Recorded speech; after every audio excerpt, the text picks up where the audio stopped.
Okey, Assalamualaikum warahmatullahi wabarakatuh. Kembali lagi dengan model Volvo XC60 T8. Model kesayangan untuk para T20. Benda yang besar gabak depan aku ni, inilah yang dipanggil E-Red Motor. E-Red Motor ni dekat mana? E-Red Motor ni kedudukan dia di belakang. Di belakang. Inilah bahagian mechanical untuk hybrid. Function dia untuk pertukaran daripada mod petrol ke hybrid. Macam mana lah kau tahu benda ni besar? Kau pandai-pandai tukar. Takkanlah kita tak check dulu, tahu tak? Isu dia, masa bawa, owner cuba nak tukar mod. So model ni, kalau kau nak tahu, dia ada 4 mod. So yang pertama, dia punya pure. Yang kedua hybrid. 3 off-road.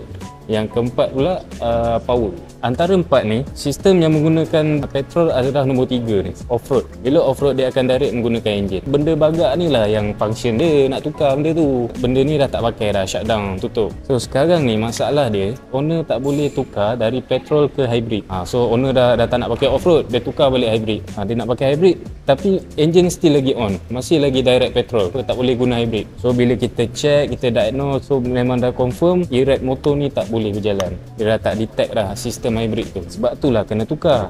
Agak-agak entam tak? Tak adalah entam. Kalau entam senang lah buat duit. Kalau macam tu aku pakai kereta baru lah raya nanti. Betul tak? Kalau repair ni berapa pula kos dia bang? Kat sini kita ada 2 pilihan. Kalau awak nak pakai Recon boleh, nak pakai Ori pun boleh. Tapi kita memang recommend pakai Ori supaya tak nak ada apa-apa isu. Kalau Recon ni maksimum pun boleh bertahan dalam 2 tahun lebih. Kalau Ori boleh bertahan minimum 5 tahun. So korang pun dah tak pening kepala. Duit pun korang spend sekali je untuk repair. So sedikit sebanyak korang dah tahu dah info pasal model ni. Tak pakai kereta ni pun tak apa, sekurang-kurangnya dia pun tahu info tu. Untuk model-model konti, Volvo, BMW, Mercedes, Volkswagen, Audi, Porsche, bolehlah datang. Cepat-cepatlah buat servis korang tu. Sekejap lagi dah nak raya. Transmatic Automotive, Seksyen 15, Shah Alam.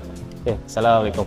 Servis raya dengan kami, korang dapat 5 barang ni di Transmatic Automotive, Seksyen 15, Shah Alam.